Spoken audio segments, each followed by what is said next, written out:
Hey gang, John Baccarelli here with your Lake St. Clair Fishing Report, brought to you by Sportsman's Direct. It is Thursday, March 23rd, and it looks water temperature at Belle Isle is 37 degrees, and it's been 37 degrees now for a couple of weeks. And it really hasn't warmed up what I thought it would this week, but we really didn't get the temps that I thought we were going to get either this week. Maybe next week. Weather forecast for next week has got it warming up into the 50s, hopefully, with some more warm rains. And man, we could really use some sunshine. And it maybe looks like we're going to get some better conditions starting Sunday through midweek of next week. Saturday looks like it's going to be a blow day. Imagine that, right? We've had, it seems like every weekend we get some really lousy weather in here. But tomorrow is supposed to be pretty decent. And then Sunday and then through like Wednesday of next week looks like it's going to be pretty good. Boat ramp situation right now. Most of your major boat ramps up here have got one or more docks in the water. Hopefully they'll be putting more in here really soon, especially once we get into April. But right now it looks like most of them at least have one dock in. I know Selfridge had two in, Harley had two, but one was not in all the way like it should be. Sounds like Blossom Heath is still launching boats there right now, as is 9 Mile. And the Lake St. Clair Metro Park has got a boat launch in. Brandenburg is not in right now. And then you go downstream down to the river. St. Jean's you can launch at, Alter you can launch at, and it sounds like all the rest of the boat launches have access now as well. So let's talk a little bit about the Clinton River cutoff ramp. And a lot of you guys have been writing to me, especially the guys that are out of state or you're too far away to actually know what's going on with that. It is sitting idle right now, and it sounds like what the holdup is that, you know, they were moving the actual launch itself over to the canal that was just to the south, which was the old Admiral Marine. And apparently, for whatever reason, during the process, they realized that there was too much sediment there to just put the pads down where they were. This is the story I'm getting. And so they've got to make a decision from an engineering standpoint how they're going to back up those, or how they're going to support those, the actual launch itself, or how they're going to, the slabs that are going to go in that you guys would actually drive your trailers down onto. So they're either going to have to put a ton of base material in, or they're going to have to put some sort of concrete pilings in, but they're going to have to do something to support those concrete slabs before they can go further. So that's part of the holdup right now. So we're still hearing that they're supposed to be open late spring, early summer. And I've heard May, I've heard June, but we'll see what happens here going forward. But right now, the Clinton River cutoff is closed, and you'll see it when the gate's all locked up right now. I drove by it again today. So that one is down right now. I'm hoping they're going to get it open here, especially for you guys that want to go out there in preseason or early season bass fish out there, catch and release. But I will keep you posted on that one. Here's another note regarding the Clinton River cutoff. Now, I belong to a group that has been working on fundraising to put in a fish cleaning station at that boat launch.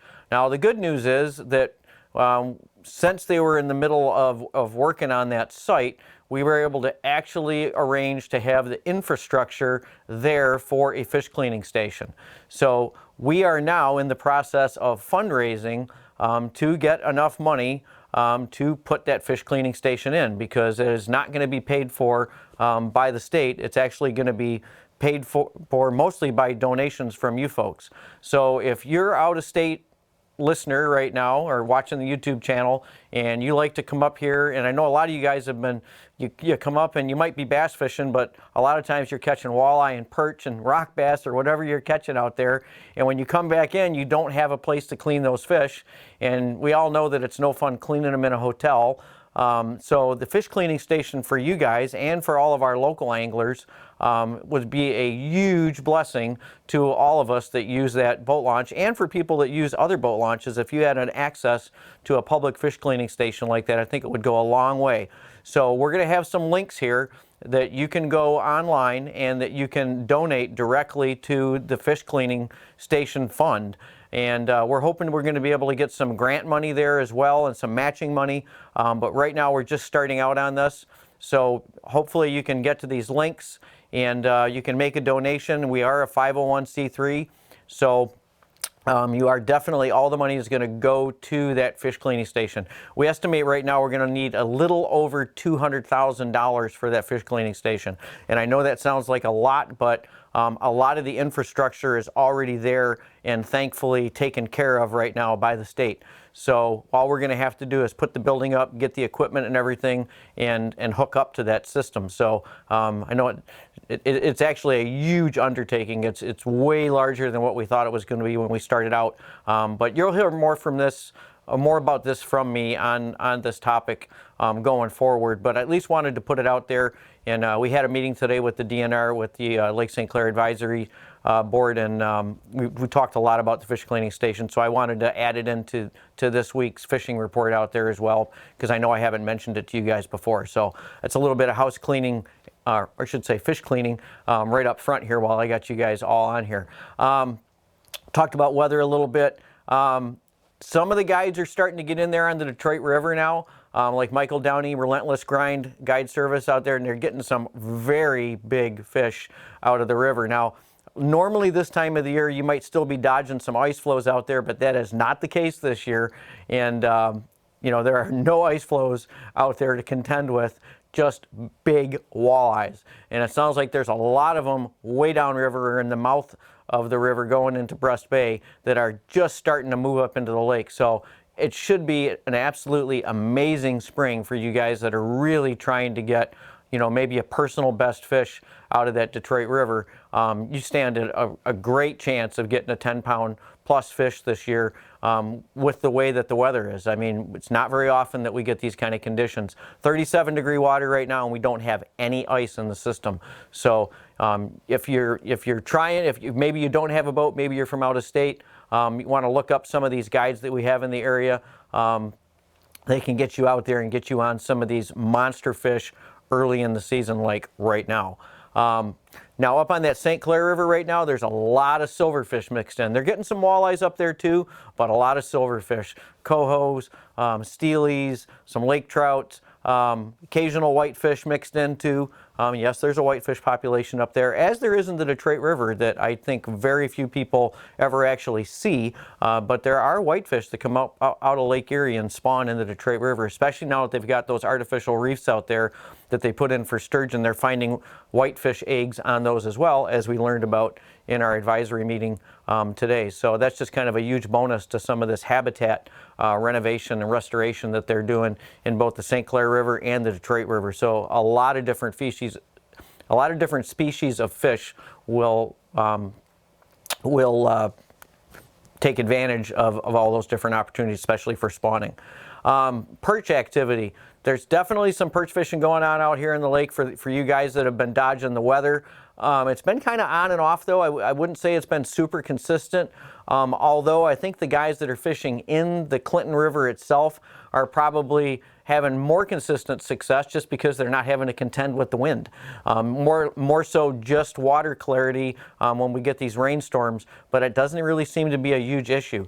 And I don't think enough guys really take advantage of that, especially guys with boats. Everybody wants to go fish the lake, but the reality is there's a tremendous number of fish that go up into the Clinton River itself. So it's not just the spillway, but the Clinton River too also gets a huge amount of fish that go up in there.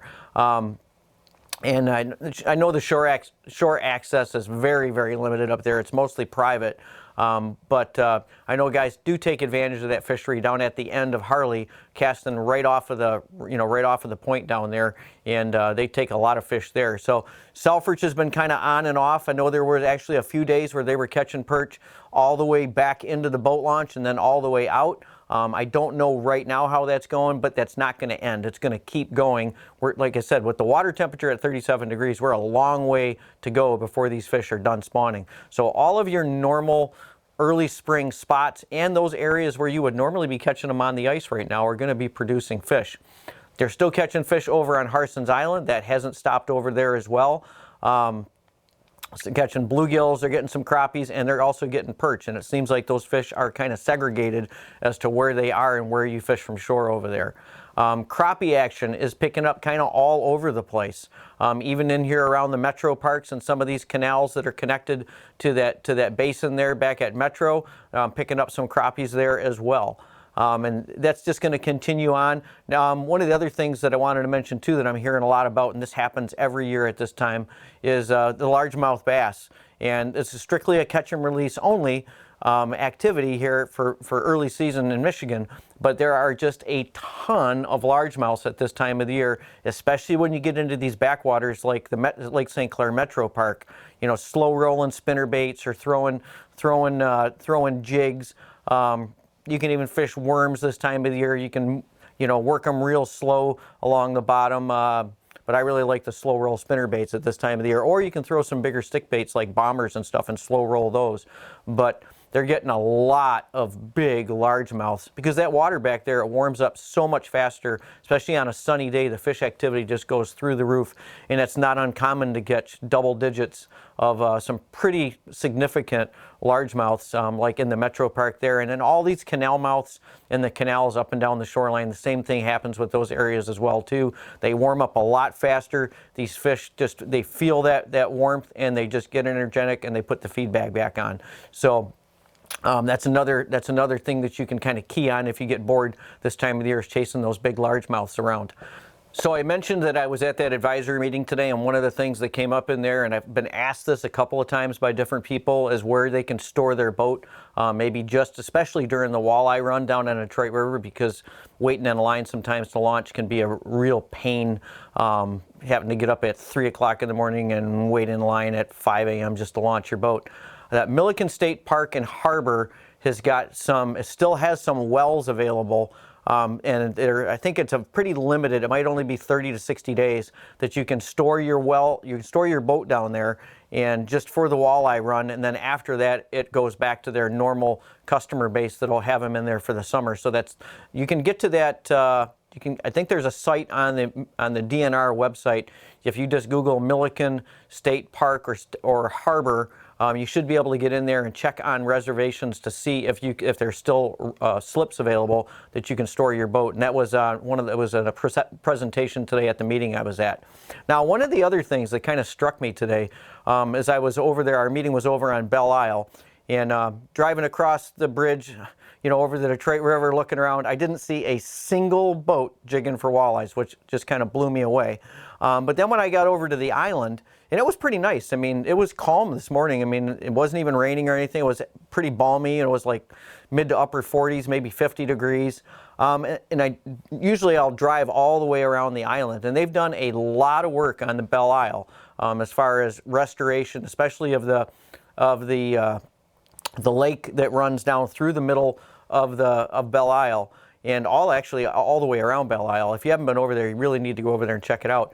But driving around the park, there was not a single person fishing, and I really didn't have time to do it. And every time I go over there, I tell myself I'm going to bring a rod and a reel and go over there and explore a little bit. But you could take a couple of days exploring that island, fishing, and man, there's just so many potential, just amazing spots over there. And I got to thinking, well, how would I attack this island if I was going to do it today? If I was just going to go exploring today, and I started to think how different it would be if I was going to go and fish that island like today compared to 35 years ago. And I started to think about it, and it's like, well, number one, I'd pull out my phone and pull up the Navionics app, and as I'm driving, maybe I'll drive around the island one time, and I'll just look for places where deep water comes in close to shore, right? Or I'm going to look for all different kinds of structures or different features that are going to come in close to the shoreline where I can cast to them. I mean, we couldn't do that 20, 30 years ago at all, and now I can do it with my phone. And then I started thinking, well, what else could I do with my phone? It's like, well, I could use one of those castable sonar floats, and I could actually start looking for fish on these different structures, right? And then it was starting to rain again, and I thought, well, you can park real close to where you're fishing, right? Because there's parking spaces all the way around the island, so I wouldn't have to get, I wouldn't even have to get wet today if I was doing this. Then I started thinking, well, back in the day, we would have to run for cover a lot of times if we were fishing, fishing from shore or whatever. And I started thinking, well, heck, I could bring one of my pop-up shanties, that we use for ice fishing, and pop it up and have a base regardless of whether there was any cover around. So anyways, I just really got thinking today when I was out there on the island how different it is. And I know some of you guys take advantage of maybe one or more of those things, but those are all different tools that we have at our disposal now, especially like the pop-up shelter and all that. I was thinking, especially early season this time of the year when the weather is so unpredictable and it can be so lousy. One minute it can be sunny, the next minute it's raining, but there's ways to get around that, and there's ways to take a place like Belle Isle and explore it and use the technology that we have and really make the most out of your day on the water, or I should say on land, fishing the water. So anyways, if you haven't had a chance, get over there and check out Belle Isle. I mean, I think it's gonna be going forward in the future. You're gonna hear a lot more about it, especially with all the work they've done now through the water system that runs through the middle of the park. I mean, there should be crappies in there should be perch spawning in there, should be bluegills, and then of course you're fishing on the riverside. You got everything that the river has to offer, including walleye and white bass. So anyways, just wanted to mention that because when I was driving around there today, I thought, man, I got to bring that up in the fishing report tonight. I think that's all I've got this week. It's been kind of a lousy weather week. So, and like I said, next week looks a whole lot better. So hopefully I'll have a lot more to report next week. And I don't want this video to run on too much longer. So with that said, we will see you in the shop this weekend. Hey, if you like this video content and you want to get updated as soon as the next video is out there, hit that subscribe button and the little bell icon and you'll get notified as soon as the next video is up.